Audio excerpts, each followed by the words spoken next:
The more you chase her, the more you feel like you're losing her. You try harder, you text again, you double text, you buy her time, her attention, her validation. You treat her like a queen, hoping she'll finally see your worth. And still, nothing. She pulls back, grows cold, and you feel sick inside. You replay every word you said. You scroll back through conversations like they hold the secret. You wonder if she ever liked you in the first place. You try harder again. And every move you make, she moves further away. This is how to win any girl without chasing her. Comment, "No more chasing," if you're done begging for love. Number 1. Stop trying too hard. The more effort you put into trying to win someone who hasn't shown real interest, the more invisible you become in their eyes, and deep down you already feel that, don't you? Every time you double text after being ignored, every time you send her a sweet message just to get a cold lol back, every time you overthink your tone, your emojis, your timing, your punctuation, hoping that this text, this effort, this sacrifice will finally break through her emotional wall, make her realize you're the one, when all she really sees is someone who doesn't value himself. Because trying too hard is always rooted in fear. Fear of losing her, fear of not being enough, fear of missing your only shot. And that fear makes you dance like a puppet on invisible strings while she just watches, never having to invest, never having to try. Because why would she chase a man who's clearly already convinced she's above him, already treating her like the prize before she's earned anything? And so you turn yourself into her emotional support system, her free entertainment, her ego booster, her backup plan, all while calling it love, calling it being real, when really it's self-abandonment.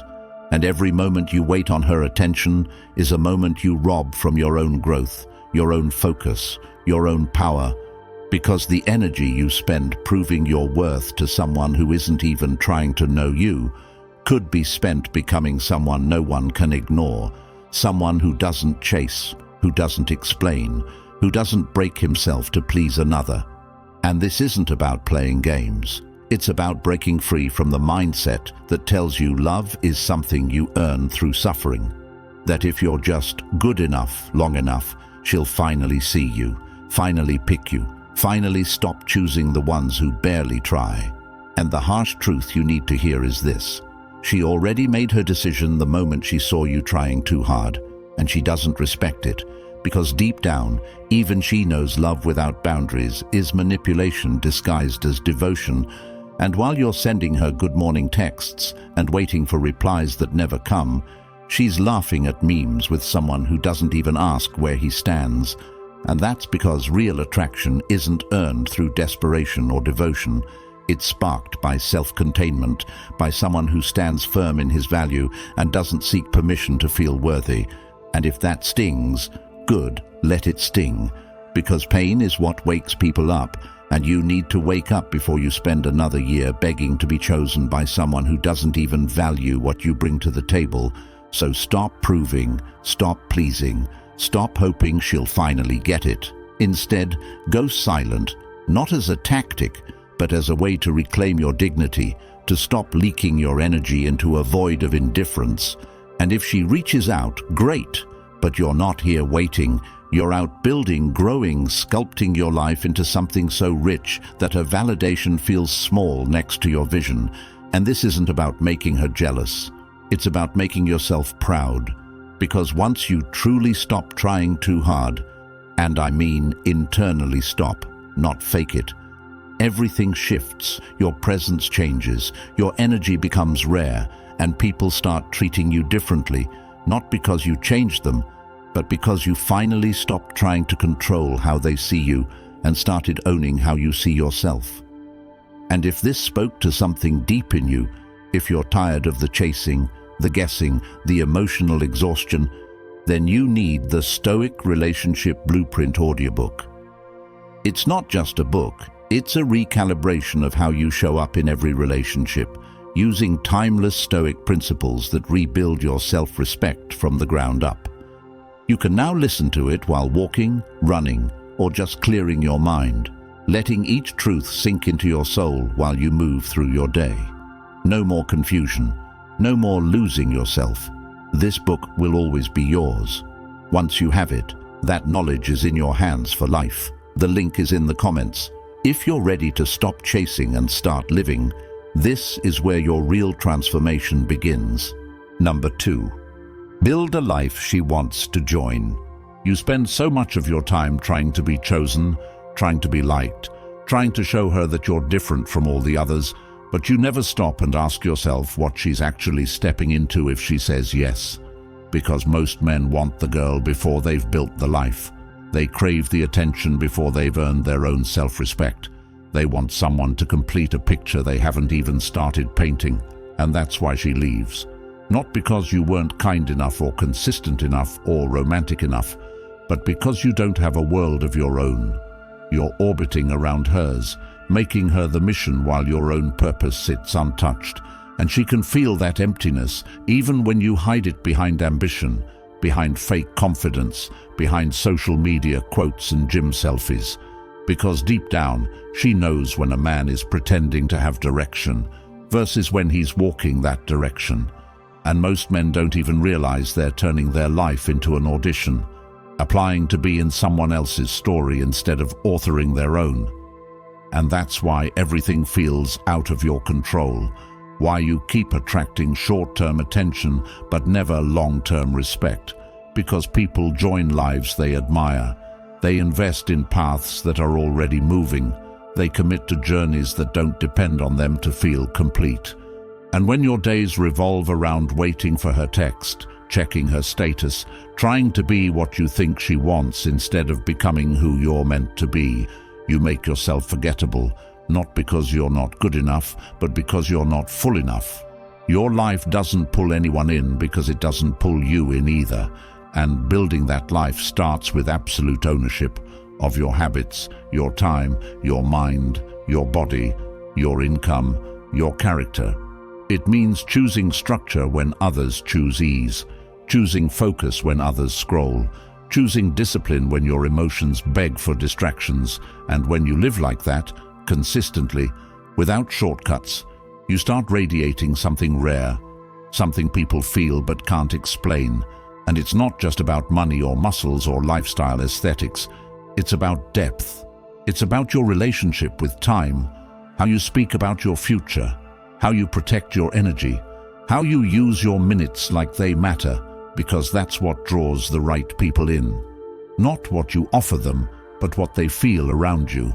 And when a woman sees that you're serious about your goals, that your path has real motion and not just motivation, that your life is too rich to revolve around her validation, that your priorities are bigger than her attention span, she steps in with respect, not just interest, because now it's not about you chasing her or her chasing you. It's about mutual value. It's about joining something greater, and if she doesn't want to join, you keep moving, because you didn't build this for her anyway. You built this because you're done waiting to be picked, done hoping to be seen, done outsourcing your confidence to someone else's approval. And from that place of ownership, everything changes. Your walk, your tone, your standards, your peace.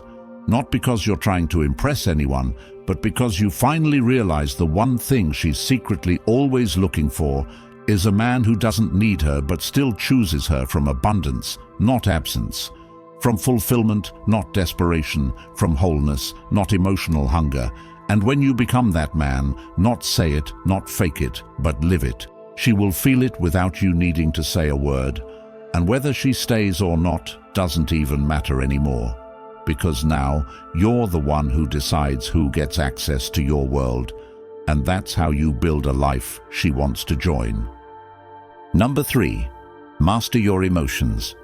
You think you're being real when you pour your heart out in long messages, when you vent to her about how you feel unappreciated, when you react every time she pulls back or goes cold.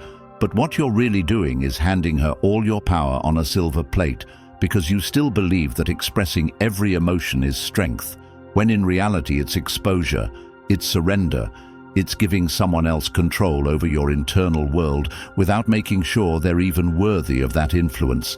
And this is where most men break, not in the rejection, but in how easily they let it shatter them, how quickly they fall apart because someone didn't reply, someone didn't match their energy, someone pulled away after they opened up. And the reason this keeps happening is because no one taught you how to hold your emotional ground, how to sit with discomfort without turning it into desperation, how to breathe through the urge to react and let the silence teach you what your feelings are really saying, instead of using someone else's attention as your emotional regulator. And the truth is, if you don't learn how to master what you feel, the world will keep punishing you with chaos until you do, because relationships don't break men. Untrained emotions do. And when you rely on another person's attention to feel centered, every small shift becomes a crisis. Every message delay feels like abandonment. Every emotional pullback makes you spiral into overthinking, into chasing, into losing the very essence of what you thought would keep them. And this is exactly why they lose interest. Not because you feel too much, but because you don't own any of it. Because you bleed all over the situation expecting them to clean it up, because you treat your anxiety like a compass instead of something to master. And mastery doesn't mean pretending you don't care. It means letting the emotion move through you without becoming it. It means not acting on impulse, not reacting to temporary moods, not trying to fix, explain, chase or plead just because you feel unsettled. And when you begin to hold yourself in the middle of that discomfort without letting it leak out through actions that sabotage your dignity, you become rare, because most people have never felt what it's like to sit inside their own fire without screaming for rescue. And now you're showing that you're not just another person looking for emotional comfort. You're a grounded force who doesn't flinch just because someone else becomes inconsistent. And from that steadiness comes attraction. Not because you're manipulating anyone, but because your presence becomes unfamiliar in a world addicted to emotional chaos. And yes, she will test it. She will delay her response. She will pull back. She will get cold. And it's not always out of malice. Sometimes it's unconscious. But your job isn't to chase answers. It's to remain undisturbed until the answer reveals itself. And that kind of discipline doesn't make you hard. It makes you unshakable. And that's the kind of person people remember, respect, and desire. Not the one who keeps explaining how they feel, hoping it'll win sympathy, but the one who chooses not to let emotions run the show. And if you want to start right now, the first step is to notice what triggers you, and then decide that reaction is not the same as response, that not every feeling deserves expression, that your emotional world is sacred and not everyone gets access. And the more you live by that, the more peace you gain, the more dignity you protect, the more power you reclaim. Because emotional mastery isn't a performance. It's a way of being that says, I don't need you to understand me in order for me to stay grounded. I don't need your validation to stay steady. I don't need this conversation to end perfectly for me to hold my integrity. And once that becomes your reality, no one can break you. Not because you don't feel, but because you finally lead your feelings instead of letting them lead you. Number 4, prioritize self-respect. Most don't even realize how low they've set the price for access to their time, attention, and energy until they're lying awake wondering why someone who barely puts in effort holds so much space in their mind. And it's not because that person is so special. It's because they've spent so long betraying themselves that now even the bare minimum feels like a reward. And this is the sickness that infects your confidence. The belief that just because you feel deeply, you must tolerate deeply. That your role is to absorb disrespect in the name of patience. That love means never walking away, no matter how many times you're ignored, sidelined, or taken for granted. And you start to confuse suffering with loyalty, thinking if you hold on longer, explain better, show more care, they'll see your value and start treating you right. But they won't. Not because they're incapable, but because you've already taught them you'll stay no matter how they treat you. And once that standard is set, everything you accept reinforces it. Every time you reply after being ignored for hours. Every time you cancel your plans just to be available. Every time you make excuses for someone else's laziness or coldness, you're lowering your own value in their eyes because you're showing them that your boundaries are flexible, that your self-respect has a price. And even if you tell yourself you're just being patient or understanding, what you're really doing is hoping they'll finally choose you out of guilt or sudden clarity. But no one respects what they don't have to earn. And if all it takes to keep your loyalty is occasional attention, they'll give you exactly that and nothing more, because they know you'll stay hungry for crumbs and call it a connection. And this is the point where you either wake up or stay stuck. You either decide that your time is too valuable to be spent chasing someone who doesn't prioritize you, or you keep playing the background character in someone else's life story while your own remains unwritten. And the harsh reality is that many people will gladly take advantage of your emotional generosity, not because they're evil, but because they're selfish. And if you keep giving without requiring effort, consistency, or respect in return, you are the one training them to treat you that way, which means the power to change everything is not in convincing them, it's in choosing you, in deciding that your peace matters more than their presence, that your dignity matters more than their attention, that your standards are not up for debate. And the way you do this isn't by waiting for a perfect moment to speak up. It's by enforcing consequences without drama, without noise, by walking away from anything that feels like settling, by holding your ground when they test your limits, by letting people feel your absence when they stop valuing your presence. And it's not easy because you'll miss them. Your ego will scream for validation. Your mind will play memories like a movie hoping it'll change the ending, but none of that changes the fact that if they wanted to keep you, they would have matched your effort. And once you finally stop justifying their behavior and start owning your value, you'll realize you were never asking for too much. You were just asking the wrong person. And from that point forward, everything shifts, because now you're not waiting to be chosen. You're choosing, you're filtering, you're protecting your energy. And you'll notice how quickly the wrong ones fall away when they realize you're no longer willing to sell your soul for their presence, and how the right ones lean in, not because you're chasing them, but because you've become someone worth chasing, not through words, but through the discipline of self-respect. Number 5, detach from outcomes. Every moment you spend obsessing over how someone feels about you is a moment you rob yourself of power, because when your emotional state depends on whether or not they reply, whether they look at your story, whether they show interest or validation today, you're not in a relationship, you're in captivity, held hostage by the outcome you desperately want to control. And most don't even realize how deep this need runs until it consumes their day, their thoughts, their self-worth, and they begin twisting their identity around someone else's approval, believing if they act right, wait patiently, say the perfect thing, or time their responses just right, they can win what was never earned in the first place. But that's not connection, that's performance. And people feel when you're performing, when you're holding back your truth in the hopes of being liked, when you're sacrificing your voice, your standards, your needs, all because you're afraid that speaking honestly might cost you the connection. And that fear is what keeps you small, anxious, forgettable, because nobody is drawn to someone whose sense of value rises and falls based on external approval.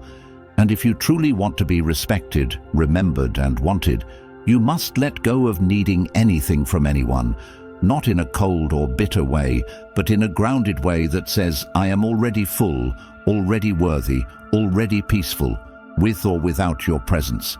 And detaching from outcomes doesn't mean you don't care. It means you no longer depend. It means you're rooted in your own truth, regardless of what someone else gives or withholds. Because the reality is this: the person who needs nothing owns everything. The person who can walk away owns the dynamic. The person who doesn't flinch when the attention stops is the person everyone comes back to. Not because they begged, but because they refused to break themselves to hold someone who didn't appreciate their presence. And you get to that place by facing the truth. The truth that chasing outcomes has only drained you, that every time you tried to manipulate perception, you lost your authenticity, that every time you tried to make someone choose you, you lowered your standard just to feel chosen. And the truth is, if they truly wanted to be with you, nothing would stop them. And if they don't, nothing you say or do will change that. So you stop forcing it. You stop hoping. You stop overanalyzing and start observing. And from that detachment comes clarity, because now you can finally see who shows up when you stop reaching, who tries when you stop overextending, who values you when you stop proving. And yes, it hurts at first, because your ego is addicted to certainty, addicted to control. But your soul is craving freedom. And that freedom begins the moment you release the need for closure, the moment you stop trying to fix every disconnect, the moment you stop demanding understanding and start choosing peace over explanations. And it's not about winning or losing. It's about finally respecting yourself enough to not let anyone else's inconsistency disrupt your emotional state, to not let their silence become your narrative, to not let their indecision create your suffering. And once you live from that space, where you show up fully, honestly, and let the chips fall where they may, you become powerful beyond words, because now you are not afraid of loss, not afraid of walking away, not afraid of being alone. And in that state, you stop chasing relationships and start attracting alignment, stop needing validation and start radiating value, stop depending on attention and start commanding respect, not through force, but through presence, not through tactics, but through inner stillness. And the best part is, once you detach from needing anyone, you no longer fear losing anyone. And from that day forward, you become the chooser, not the one hoping to be chosen. If you're tired of chasing, begging, waiting to be chosen, this is your line in the sand. Society doesn't want you to have this knowledge. It wants you weak, confused, bending over backwards for people who never valued you. That ends today. If you felt every word in this video, it's because you're waking up. The Stoic Relationship Blueprint is not just a book, it's a weapon.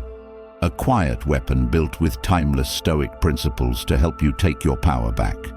And now it's available in audiobook format, so you can plug it in while walking, running, building the life they'll regret losing.